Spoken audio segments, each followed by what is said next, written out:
Chapter 4, Calculated Fun. There were many highs and lows when I worked at my first sales job.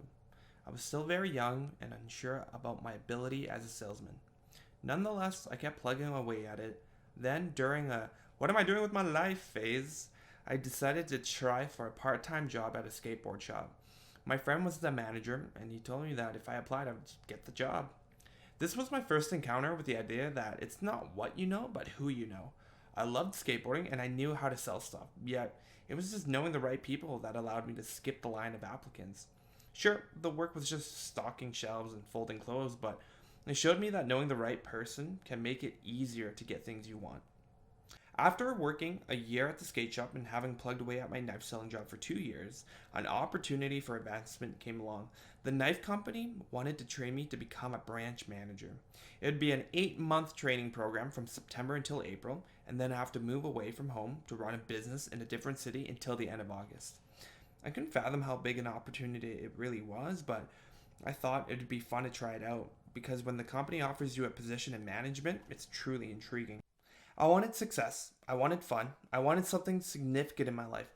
I was a nobody in the knife selling business and I wanted to be a somebody for someone. I wanted to feel what I thought the top reps I looked up to felt. I was fun and silly and I enjoyed being around my colleagues, but I was a lurker, a lingerer, and I didn't really do much except go to meetings and make friends. I watched the other people get better and succeed while I was left in the dust, thinking, oh, that's okay. I'll get there too, sooner or later. I didn't know if I was ready for it though. It taken me 21 months just to get my final sales promotion to the highest level of commission. It's the same promotion most people get between 4 months and a year. Still, I was excited because I had become a part of the company norm, and that's where the real fun and the challenge begins. That's where the elite get to compete. A sales job is always competition. There is always someone better than you, and when you think you've reached the summit, you find that there's another beast higher than you on the food chain. The pursuit of success, abundance, and recognition is infinite, but I knew I was on the right path. All the other branch manager candidates from across the country and I were flown to Toronto for a weekend to kick off our training at a hotel across from Niagara Falls. We got wine and dine, and we rubbed elbows with the best managers in the company. I was spoiled. I still wasn't really good at the job part, but my manager at the time wanted me to be a part of the sales empire he was building, and I was really excited to have that chance at bat. Young and impressionable, I went through the rest of the sales training and programs back at home. I was taught how to hire, train, and recruit. I learned systems for marketing. I learned how to negotiate a lease. I learned how to barter products for services and even trade services. I learned how to talk with universities and colleges to give students the same opportunities I received. After my training was done, I had to make an executive decision. Do I move away and become a manager of an office all by myself, or stay at home and continue to work at the local office? I had to weigh the pros and cons and the risks I was about to take. If I decided to leave home and start this crazy business, the worst case scenario is that I'd lose 4 months of my summer, I wouldn't get to hang out with my friends, I'd lose money, I'd failed at the business, and I would still feel insignificant. The best case scenario was I would find success in abundance, although I had no idea what that even looked like, but my pride and my ego were on the line.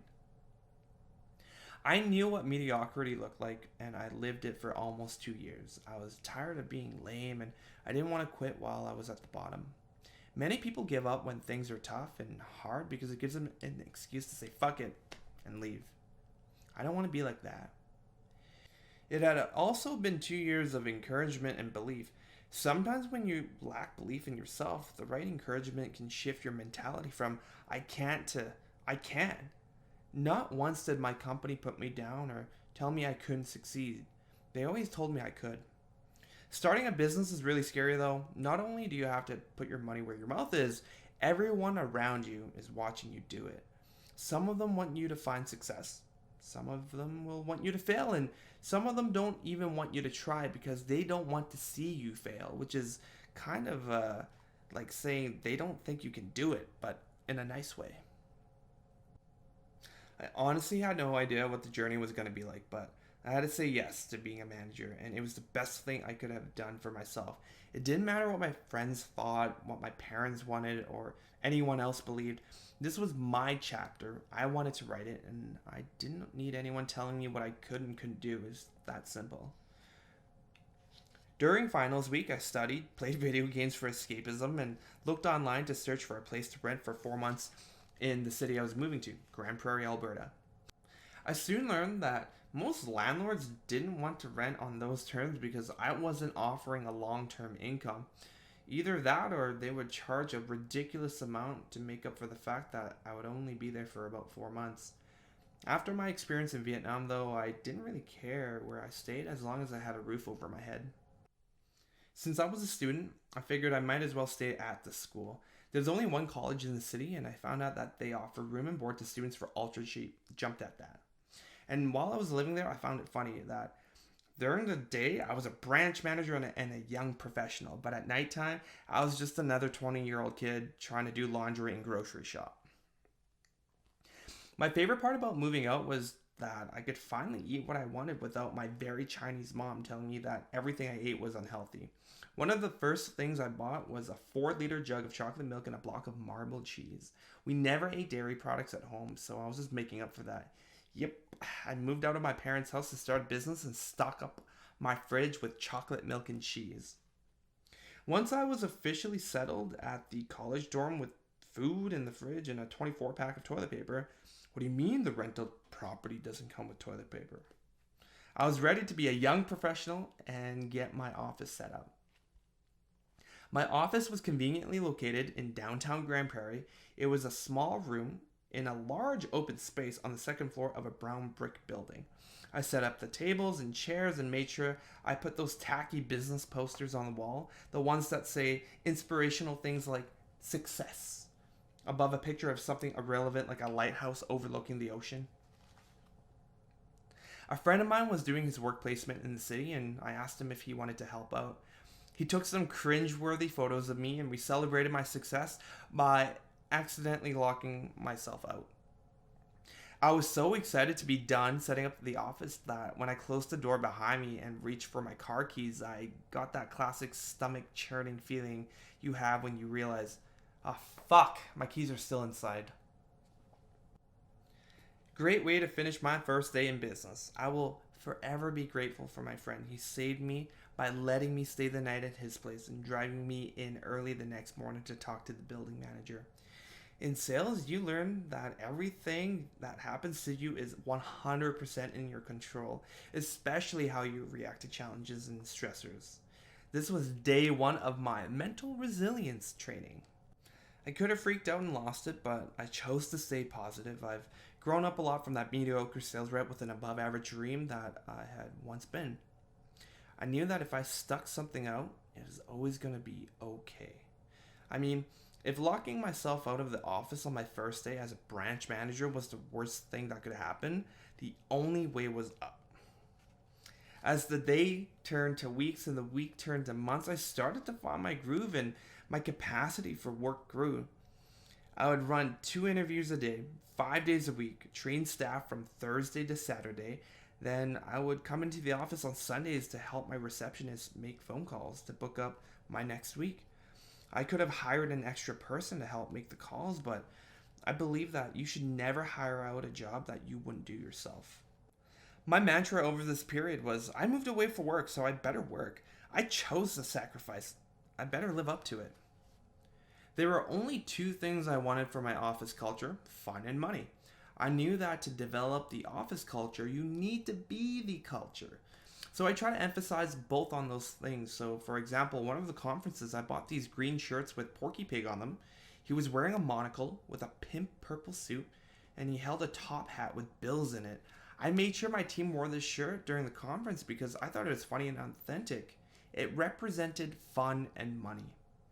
To develop an office culture, I set up contests and goals. The rewards were monetary bonuses, food, or experiences. I even used contests as an incentive for my receptionist to see if she could book more appointments than me. And the more times I challenged her, the better she got at her job.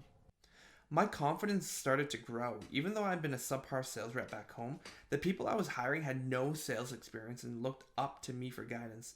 I was their go to guy if they had successes or failures. I was their coach, their senpai, their mentor.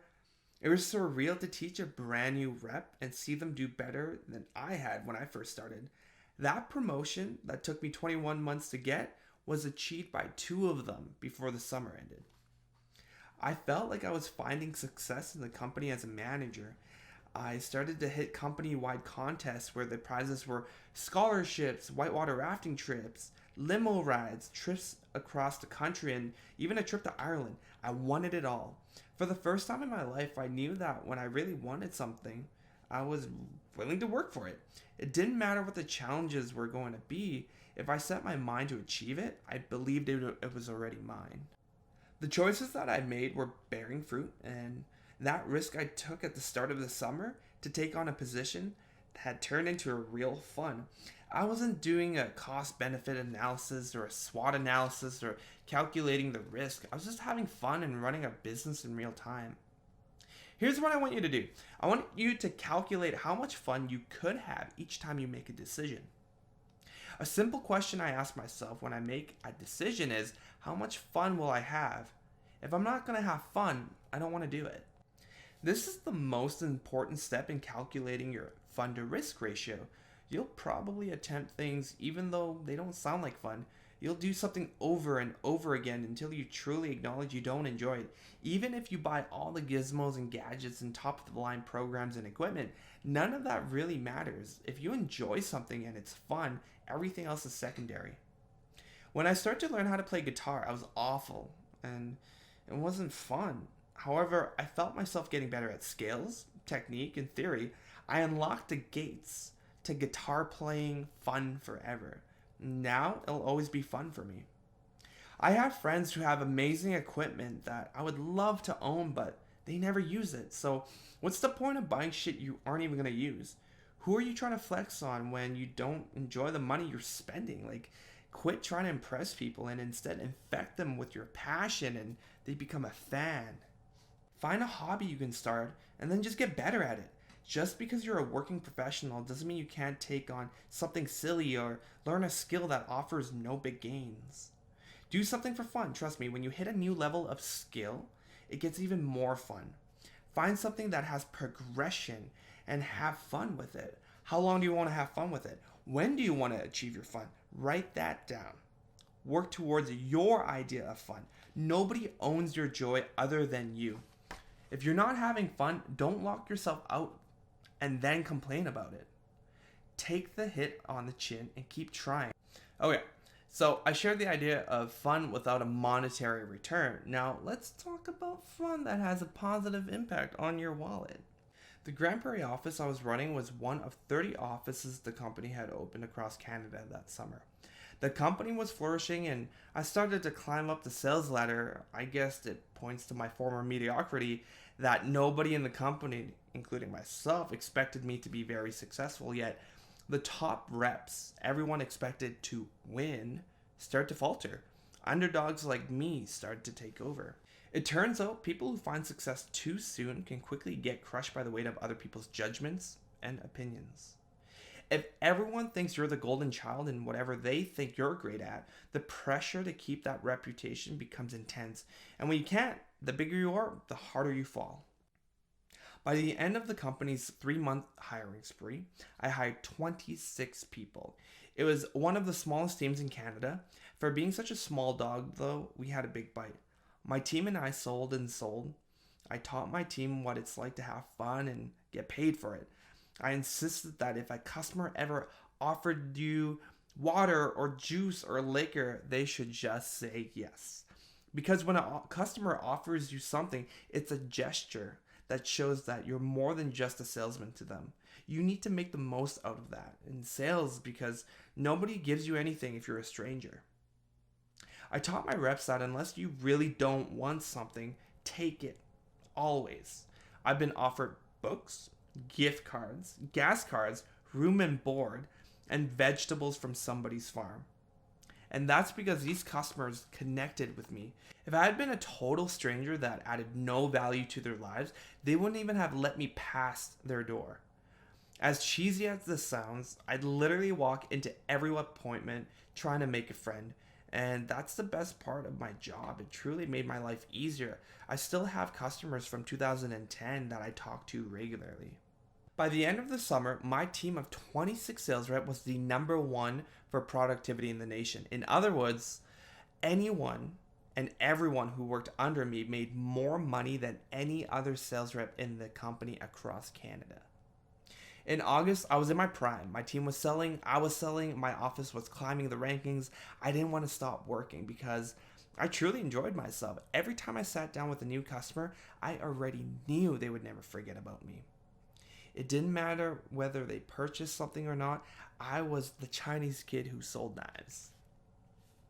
That month's paycheck was the highest I've ever seen. I made over 10 grand that month selling knives. I was also the number one manager in Canada in personal sales. I won a trip to Montreal and a trip to Dublin, Ireland. My life changed at that point. It didn't matter what other people's successes were. What mattered was that I was having fun and making money while making an impact by teaching others how to do the same. My ability to sell surprised so many people that I would get calls asking me what I sold that day. Another branch manager called me one Friday night asking that question, like, hey, what you sell? And I told him, I sold over just 8 grand. Holy shit, was his response. When you put the work into your practical superpower, you become a hero to others through your skill. And if you're witty and charismatic and likable, maybe you can also monetize this superpower by starting a YouTube channel, a podcast, or by selling a product or service you believe in. Find out what your practical superpower is, write it down, and ask yourself, how can I monetize my ability? Let's say you have an amazing talent with music and you don't know how to share it with the world. If playing music is your passion, make it your superpower. Do open mics, make videos, tutorials, do covers, do anything that pays. When you figure out what you're amazing at and make money from it, the fun comes naturally. I took a risk that summer to find success. Not only did I achieve that success, I learned a lot about myself when faced with challenges. When that summer ended, managers like myself and top reps were flown to Montreal for an awards banquet where we dress up to the nines to accept our reward. After all that work and effort, I was the number 3 branch manager in Canada. It didn't matter to me that I didn't come in first place because the girl who did was from the same province as me, and she was an underdog too. No one expected her to win, yet she earned the coveted Silver Cup trophy. And although those who got first and second place were applauded, another name kept coming up to accept award after award, and that name was me. Wilson Wong. It ended up being the Wilson Wong show. I got to share the stage with the top career sales professional, and I was recognized for my office sales, my personal sales, my achievements, and I even earned a first generation iPad, which got released that year. I had so many trophies, awards, and prizes on my table that I needed a friend to help me carry them all back up to my hotel room. That summer's experience did something to me. After yearning for significance and dealing with failure, I finally found an abundance of money and success. This overwhelmed me emotionally, and I cried because I was so fucking happy. An endless stream of opportunities is presented to us every day. When we lack the skills to recognize them, they pass before our eyes without us even knowing it until we take a step back and reflect. By then, it's too late, and I often wonder how many opportunities people turn down because they are put off by another person's opinion, whether it be from their mom or dad or significant other, even their friends. But when you start saying yes to things, who knows where it's going to take you? Being able to monetize your fun takes a lot of guts, though. You need to be able to laugh at the failures and acknowledge your progress. And having fun will grow your bank account when your skills become equal to the value you add to others. If you're having fun creating content, adding value, and inspiring others to take action, They will look up to you and they will want to support you and be a part of your community. The speed at which you achieve this money may take longer than you'd like, but if you just plug away at it slowly every day, every week, every month, you might one day catch yourself, whoa, wow, I did this. So remember, be patient, take risks, and always have fun. Chapter 4 summaries. Make sure you calculate the amount of fun you'll have. If you're going to quit, might as well quit when you're at the top. Skill-based jobs will pay more than hourly jobs, 100% of the time. Make sure you buy cheese and chocolate milk when you move out. It's really delicious. And it's a lot more fun to have money in the bank than having no money in the bank. And last but not least, crying happy tears is super manly.